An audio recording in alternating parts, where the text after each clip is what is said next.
Imagine you wake up tomorrow and your government is gone. Not corrupt, not broken, gone. The president has fled, the army has dissolved into armed gangs, the courts don't exist, the hospitals are empty, your neighbor is loading an AK-47. That's not a thought experiment. That's what happened across Somalia in 1991, one of the most complete state collapses in modern history.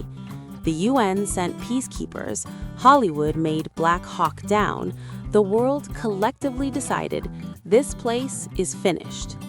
But here's what nobody tells you. While the South burned, the North did something that political scientists still can't fully explain.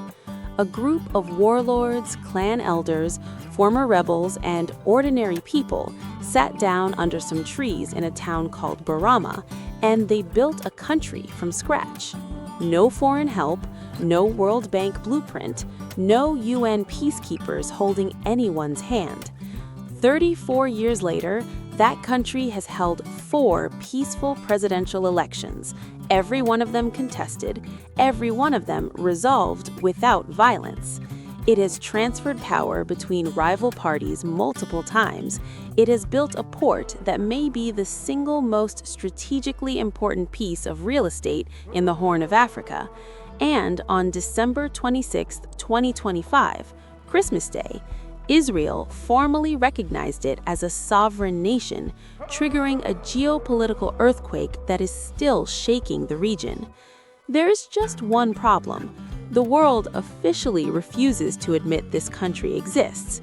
No UN seat, no World Bank loans, no seat at any international table. Every map on your phone shows this territory as part of Somalia, the failed state, even though it has functioned independently for longer than some European nations have had their current governments. This is Somaliland, and this is the story of how a country that technically doesn't exist became the most important piece on a geopolitical chessboard that most people don't even know is being played. 1. What they bombed and why it matters. The year is 1988. Somaliland doesn't exist yet. The region is called Northern Somalia, and it belongs to a military dictator named Siad Barre, who has been running the country since a 1969 coup, backed, depending on which Cold War chapter you're reading, first by the Soviets, then by the Americans. A rebel movement has been growing. It's called the Somali National Movement, and in May 1988, SNM fighters launch attacks on government positions in the north. Barre's response is so disproportionate that it should have been a defining atrocity of the late 20th century. Instead, almost no one in the West has heard of it. He bombs Hargeisa, his own second largest city, a city of 500,000 people. The Somali Air Force, supplemented by South African and ex-Rhodesian mercenary pilots paid $2,000 per sortie, strafes civilian neighborhoods, rockets apartment buildings, levels entire districts. By the time it ends, 80% of Hargeisa's structures are destroyed. Between 50,000 and 60,000 civilians are killed in the north. Over 300,000 people flee across the border into Ethiopia, carrying whatever they can hold.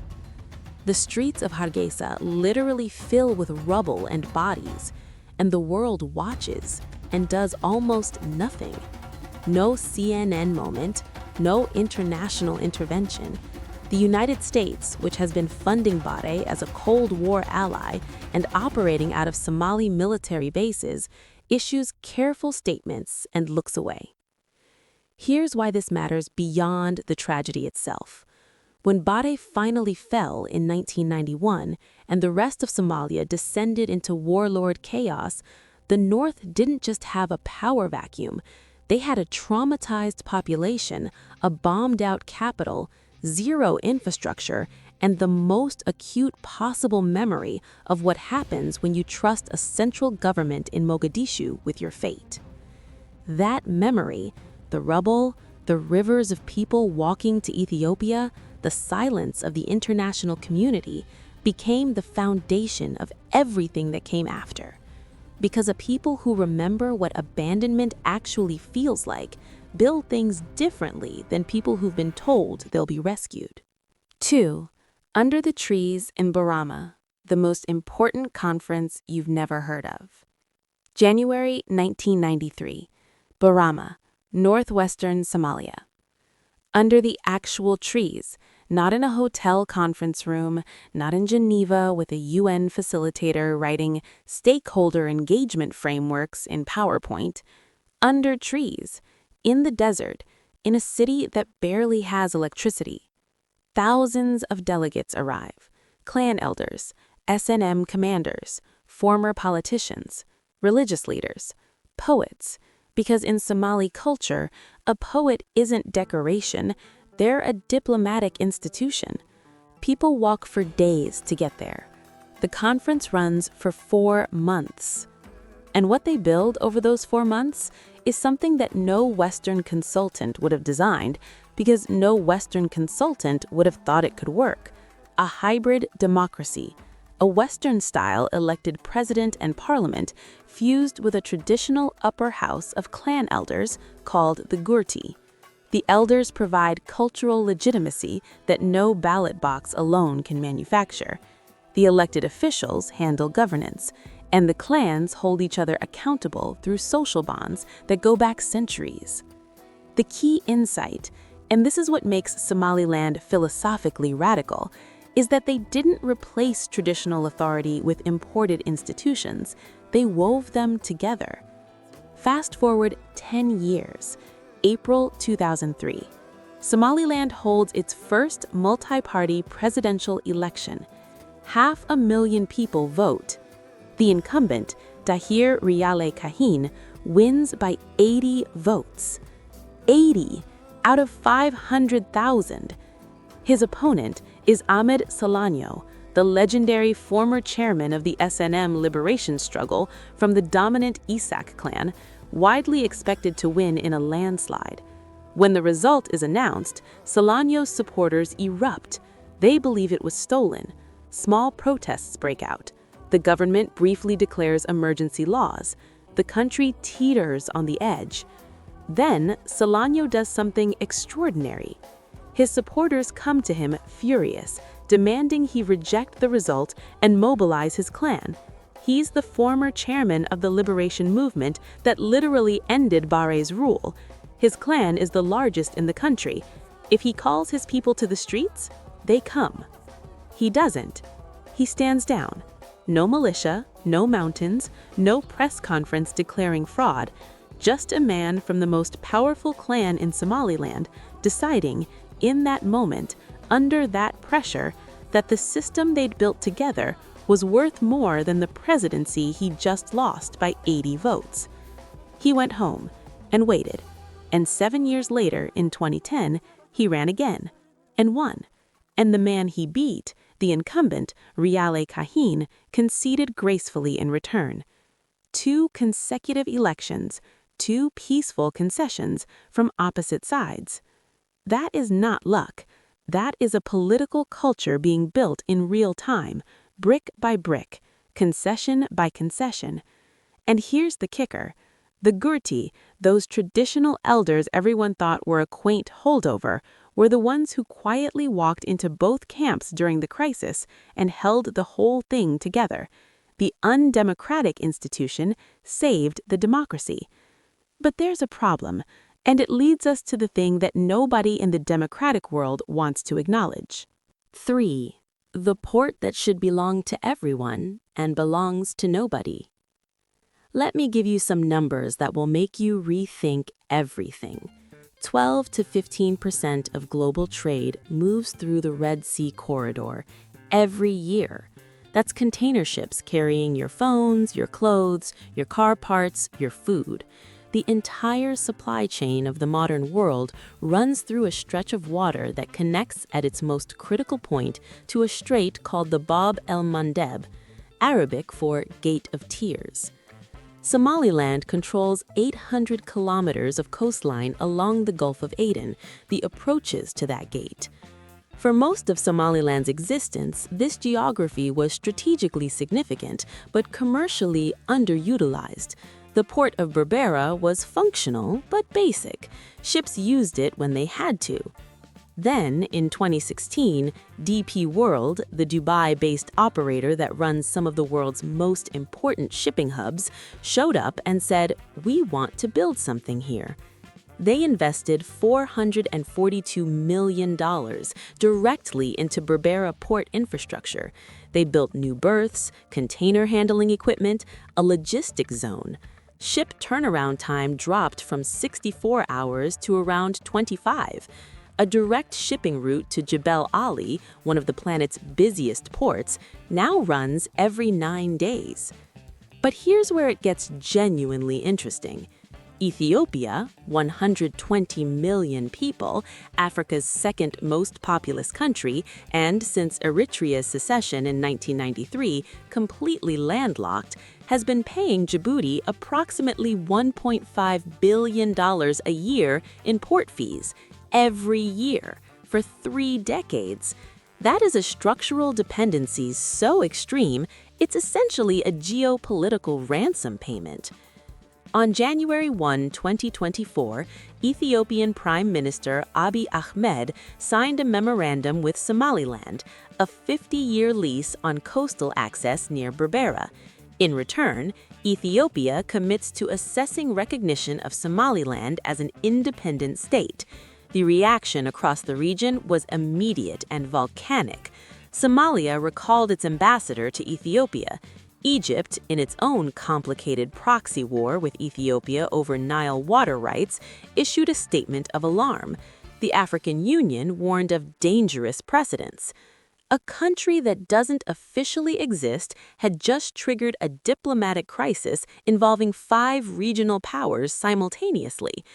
And while everyone was focused on that crisis, something else was being quietly assembled in the background, something that made all of this look like a warm-up. 4. The invisible financial backbone. Here's something that gets almost zero coverage in any Western outlet. Somaliland may have the most innovative informal financial system on Earth. Not because they're clever, because they had no choice. Think about what it means to be unrecognized.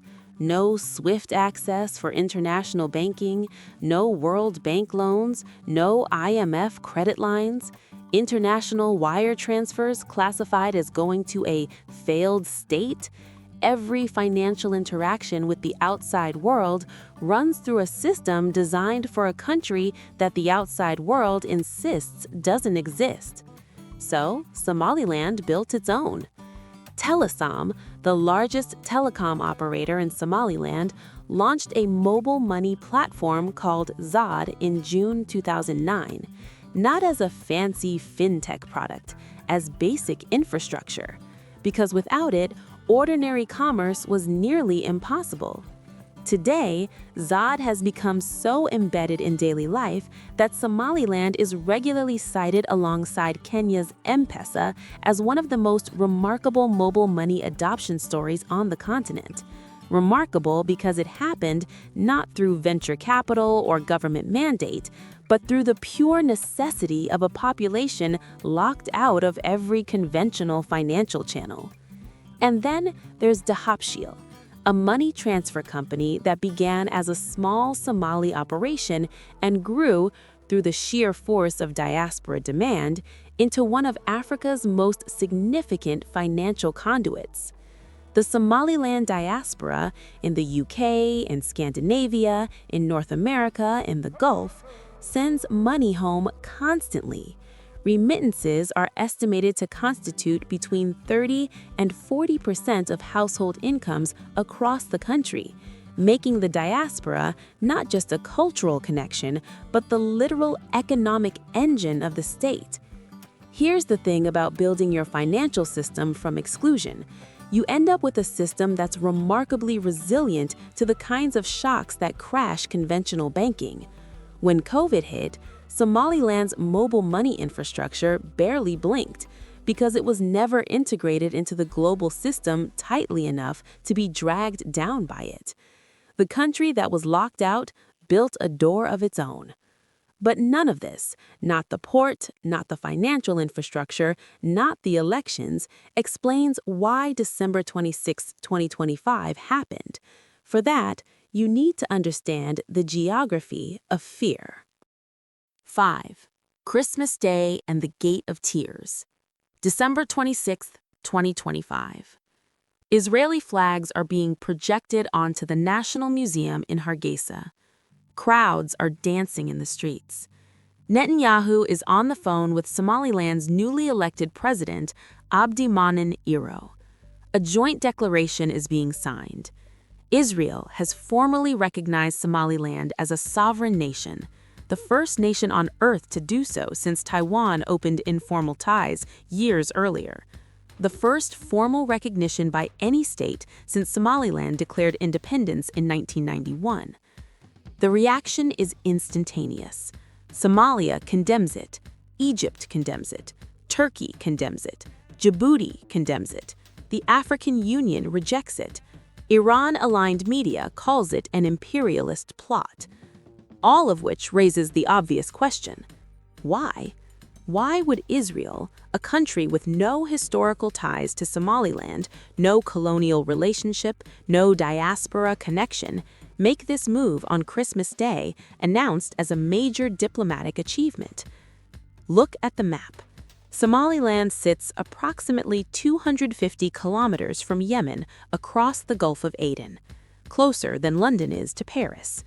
The Houthi rebels, Iran-backed, heavily armed, and operationally significant since late 2023, have been launching missiles toward Israel and attacking commercial shipping in the Red Sea for over a year. Every Israeli risk assessment for the next decade has the Bab el-Mandeb circled in red. And here's what nobody was writing about before the recognition.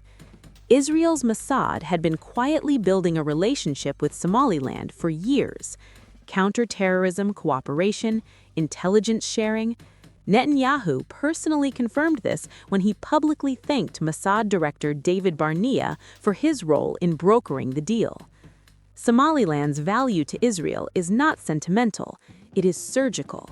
A stable, democratic, verifiably non-Islamist partner, positioned on the approaches to the most strategically sensitive waterway in the current Middle East conflict, willing to host an Israeli security presence in exchange for the recognition it has been denied for 34 years.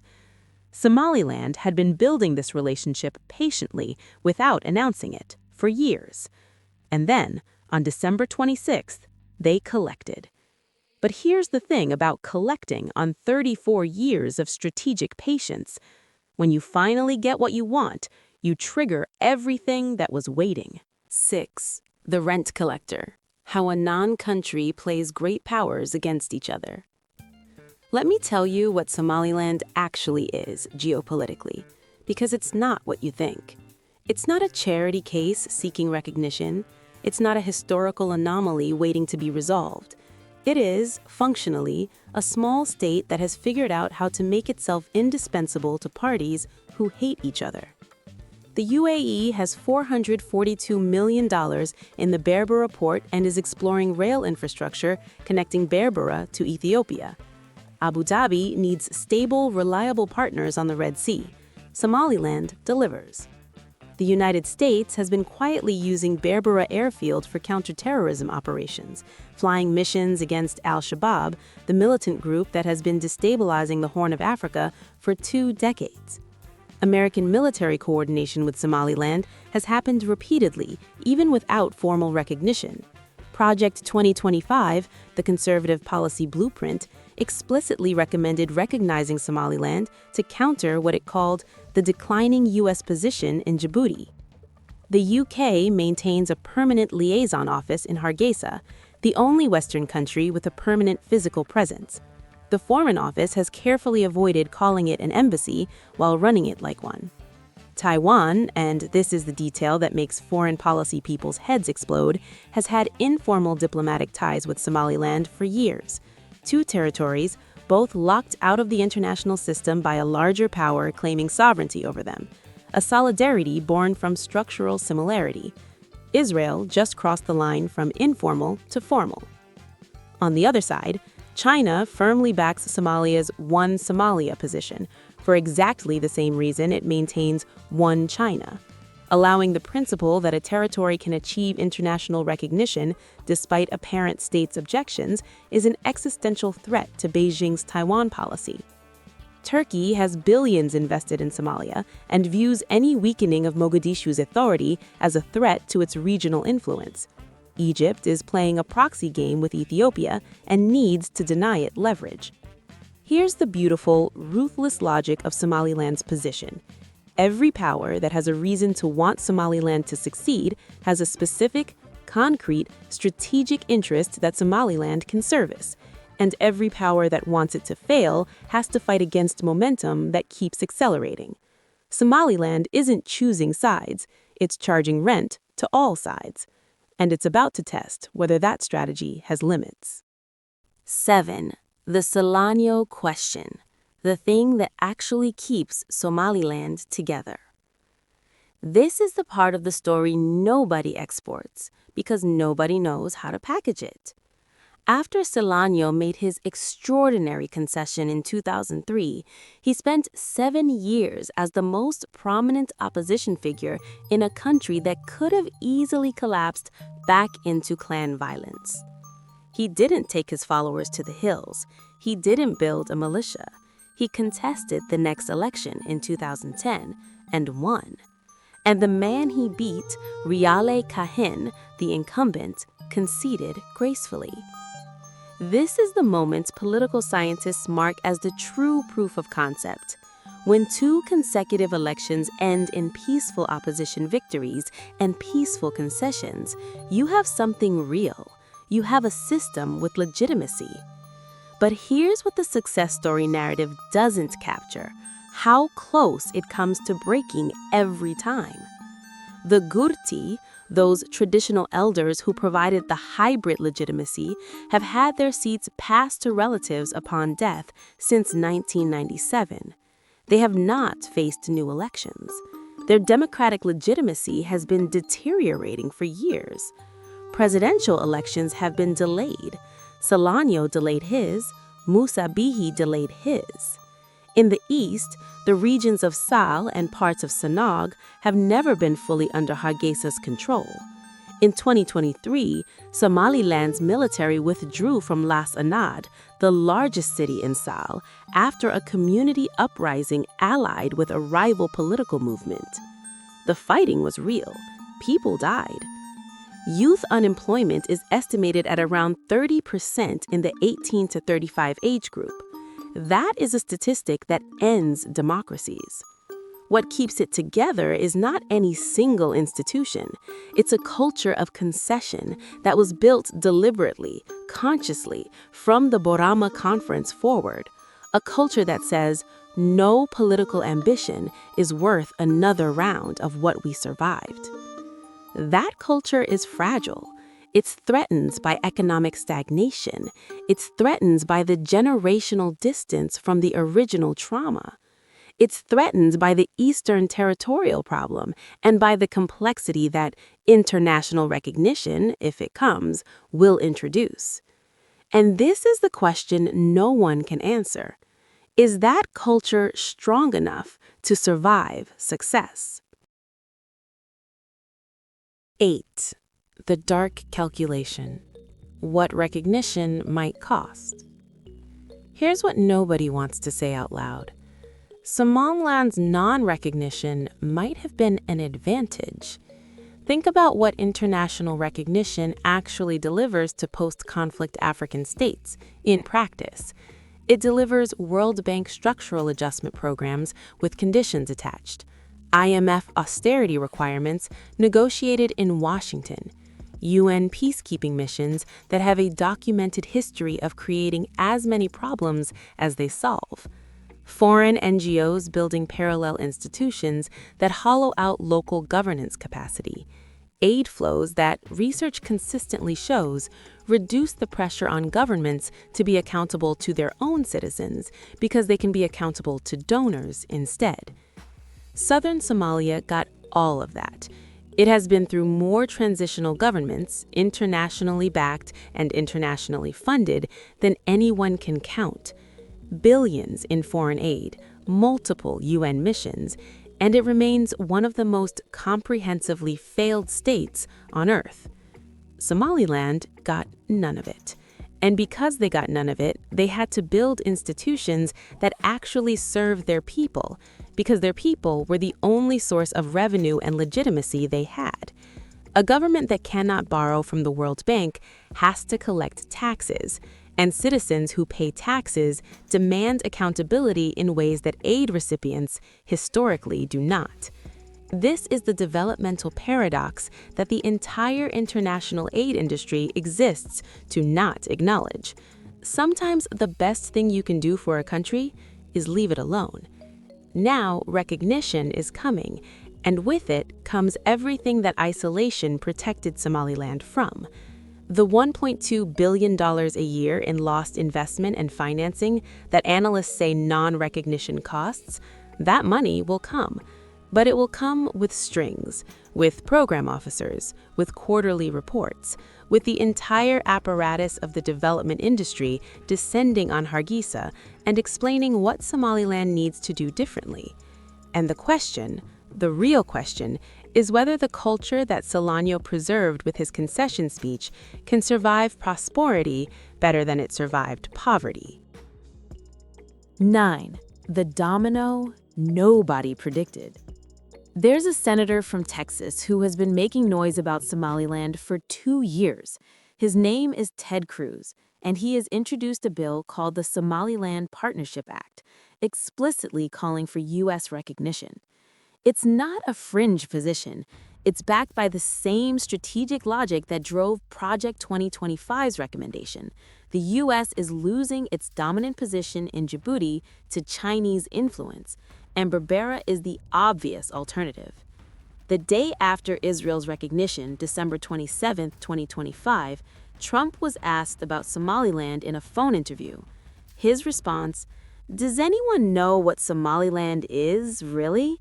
Then just say no." Then, after a pause, he added, "We'll study it." 3 answers in 30 seconds, none of them a commitment, all of them more than had been said from the White House in 34 years. But here's the thing. Trump is also the president who brokered the Abraham Accords, the normalization framework between Israel and Gulf states that is one of the defining strategic architectures of the current Middle East. Somaliland, upon receiving Israeli recognition, immediately announced its intention to join the Abraham Accords framework. Abraham Accords, Gulf money, Israeli intelligence partnership, American counterterrorism base access, Ethiopian trade dependency. Somaliland has now assembled the exact coalition of interests most likely to move this administration. It has aligned itself with the framework Trump considers his signature foreign policy achievement. It has offered a military footprint in one of the most strategically sensitive regions on Earth, and it has done it all without asking for a dollar of U.S. aid. That is not an accident. That is 34 years of strategic patience arriving at a moment when the architecture of the world is shifting fast enough that old consensus positions like "we support Somalia's territorial integrity" can be revisited. Whether it works is still being decided, but the calculation is clear. And for the first time in 3 decades, the math might be moving in Somaliland's direction. 10. The HARGEISA paradox. Here is the central irony at the heart of this entire story. Say it out loud because it sounds impossible. The country that nobody recognizes has built more durable democratic institutions than most of the countries that do get recognized. The country that can't access World Bank loans has a more resilient, informal financial system than most of the countries that can. The country that gets zero credit in international diplomacy has made itself indispensable to at least 5 major powers simultaneously. And the country that was told in 1991 that it was part of a failed state and would need to be rescued by the international community has watched that international community spend 30 years trying and failing to rescue the part of Somalia that was recognized. The Rwanda script, if you've seen it, is about authoritarian efficiency, about a country that traded freedom for growth and won. Somaliland is the opposite answer to the same question. It's about democratic legitimacy built organically, from below, without anyone watching, and whether that kind of legitimacy is more durable than the kind that gets imported on a UN charter flight. One model says, strong leadership can shortcut the messiness of democracy. The other says, the messiness is the point. The messiness is what makes it real. There's no clean answer here. Somaliland has flaws, pressures, territorial disputes, institutional decay, and a democracy under stress from every direction. It's not a finished project. It might not survive recognition. It might get absorbed into a regional framework that dilutes everything that makes it distinct. But it might not. And in a world where the standard story about African democracy is one of disappointment, corruption, and outside intervention, Somaliland is something genuinely unusual, a place that built something real, under the trees with its own hands and refused to stop defending it. 11. The 2030 picture. 2 possible worlds. Let me paint you 2 pictures of 2030, because unlike the usual YouTube essay ending, this one genuinely could go either way. Picture 1. U.S. recognition comes through in late 2026 on the back of the Abraham Accords framework. World Bank access follows. The $1.2 billion annual cost of non-recognition starts flowing in the other direction. The Berbera Economic Free Zone reaches 30,000 jobs. Ethiopian trade through Berbera hits 20% of that country's total import-export volume. Youth unemployment drops from 30% to 19%. The Eastern Territories negotiate an autonomy arrangement under HARGEISA's broader umbrella. Israeli intelligence presence at Berbera becomes the regional center of Houthi monitoring. Red Sea shipping attacks drop significantly. The Abraham Accords framework expands into the Horn of Africa. 3 more African countries tentatively open recognition discussions. And in November 2030, Somaliland holds its 7th presidential election. An opposition candidate wins. The incumbent concedes.